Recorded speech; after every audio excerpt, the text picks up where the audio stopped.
Si vous faites de la publicité sur Google ou sur Meta, il y a 80% de chances que vous faites une des 5 erreurs que je vais vous présenter aujourd'hui et que probablement vous jetiez une partie, voire même une très grosse partie de votre budget publicitaire par les fenêtres. Je vous invite vraiment à écouter cette vidéo attentivement si vous voulez rentabiliser chaque euro que vous investissez en publicité et éviter de gaspiller votre budget inutilement.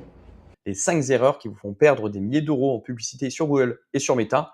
Je vous incite vraiment à bien regarder ces 5 erreurs car la cinquième est vraiment l'erreur la plus grave et pour autant je la retrouve dans à peu près 50% des comptes que j'analyse aujourd'hui. Donc déjà la première erreur, c'est de rediriger le trafic de vos publicités sur des pages génériques ou qui ne correspondent pas exactement à ce qui est indiqué dans votre annonce. Je vous prends un exemple. Imaginez que vous êtes une société qui commercialise, fabrique même des menuiseries. Vous faites des publicités pour vendre des Velux, des fenêtres de toit sur Meta, mais quand les personnes cliquent sur l'annonce, elles sont redirigées sur la page de votre site web catégorie où elles peuvent choisir entre toutes les catégories de fenêtres, que ce soit galandage, baies vitrées, porte-fenêtres et Velux. Ou pire, vous envoyez ces personnes-là sur la page d'accueil de votre site et du coup, pas sur la page produit en question. Vous allez perdre beaucoup d'argent parce que je vous apprends rien, les prospects sont des flemmards, surtout quand elles sont en train de traîner sur Facebook. Et donc, elles veulent qu'on réponde directement à leurs problématiques quand elles cliquent sur l'annonce. Donc, elles n'auront pas la patience d'aller par elles-mêmes chercher sur votre site web où est la page qui présente l'offre des Velux. La seconde erreur, c'est de ne pas mettre en avant ce qu'on appelle la preuve sociale. Donc, tout simplement, le témoignage de vos clients, les différents avis que vous pouvez avoir sur Google et vos différentes réalisations. Absolument tous les clients aujourd'hui consultent les avis avant de prendre la décision de remplir le formulaire ou de vous contacter. Vous devez les mettre en avant sur votre site web, mais aussi dans vos annonces. D'ailleurs, même pour les personnes qui viennent du bouche à oreille, par exemple quand c'est leur beau-frère qui a parlé de votre société, elles vont toujours avoir ce réflexe aujourd'hui d'aller consulter les avis directement sur Google. Donc voilà les exemples de ce qu'est la preuve sociale. Ici, vous avez par exemple des photos de réalisation d'un client couvreur avec des avant-après. Là, vous avez un client qui a fait des témoignages des installations de ses clients à lui. Donc là, en fait, c'est une vidéo où on voit les panneaux solaires qui ont été installés sur la toiture du client et on voit ensuite le client qui explique comment s'est passée l'installation et pourquoi il recommande la société. Et là, ici, on a quelques-uns des centaines d'avis Google d'un autre client qui est aussi dans le photovoltaïque. La troisième erreur, c'est de diffuser sur des mots-clés, donc sur Google Ads, qui ne sont pas pertinents. Par exemple, vous allez diffuser quand quelqu'un cherche le nom de votre concurrent ou cherche des produits similaires aux vôtres, mais qui sont en réalité différents. Vérifiez régulièrement les termes de recherche sur Google Ads. Donc, vous allez voir juste après, je vais vous montrer à quoi ça ressemble. Vous devez exclure les termes de recherche qui ne sont pas corrélés à votre offre pour éviter d'attirer des personnes qui cherchent autre chose et donc de payer des clics dans le vent.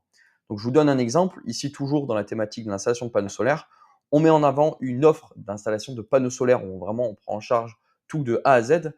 Donc ici, c'est les termes de recherche qu'ont cherché les internautes pour déclencher nos annonces. Je vais vous montrer aussi comment on accède à ces termes de recherche. Vous allez voir, c'est très simple.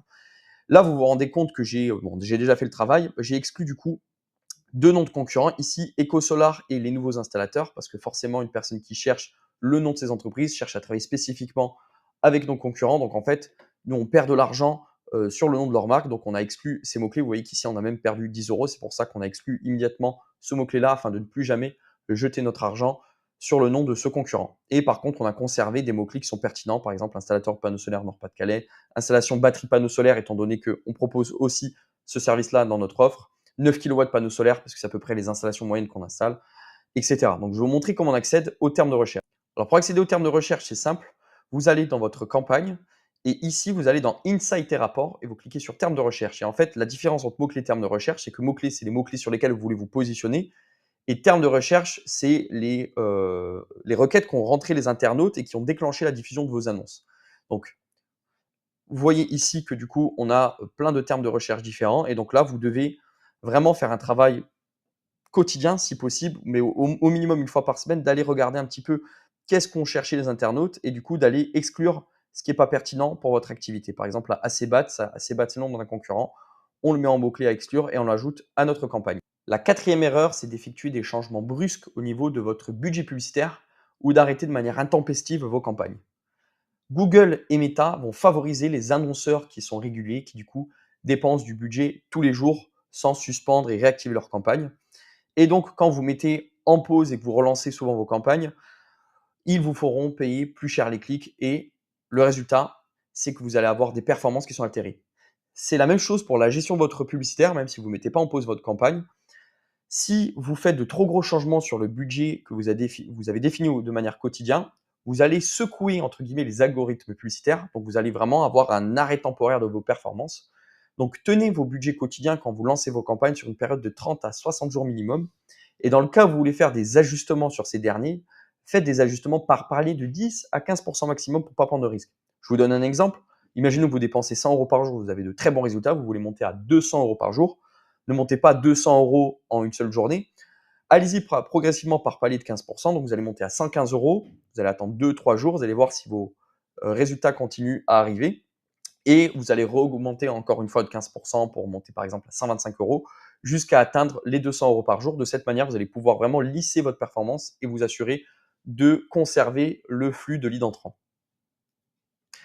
La dernière erreur et qui est la plus grave, c'est de ne pas remonter correctement les actions de conversion, que ce soit les personnes qui vous appellent, les formulaires remplis ou les personnes encore qui réalisent une simulation sur votre site web directement dans Google ou dans Meta Ads. Ne pas mesurer vos actions de conversion, ça équivaut à conduire votre voiture en fermant les yeux ou avec un masque. En effet, si vous ne savez pas quand une personne a rempli un formulaire, vous a contacté, en fait, vous ne pouvez pas savoir aujourd'hui qu'est-ce que vous rapporte la publicité, étant donné que vous n'avez pas ces retours-là. De plus, l'autre problème, et qui est même peut-être le plus grave, c'est que les algorithmes publicitaires ne vont pas pouvoir bénéficier du fameux effet d'apprentissage qui permet d'obtenir vraiment un flux de nouveaux prospects de manière régulière. Si vous voulez, en fait, Google et Meta vont au fur et à mesure qu'ils enregistrent ce qu'on appelle des conversions, donc des personnes qui ont rempli le formulaire ou qui vous ont appelé, vont identifier des profils similaires à vos prospects et vont donc essayer de diffuser un maximum vos annonces auprès de personnes qui ressemblent à vos prospects pour qu'il y ait vraiment la probabilité la plus élevée de transformer ces personnes-là en nouveaux prospects. Et donc pour ça, vous devez mesurer correctement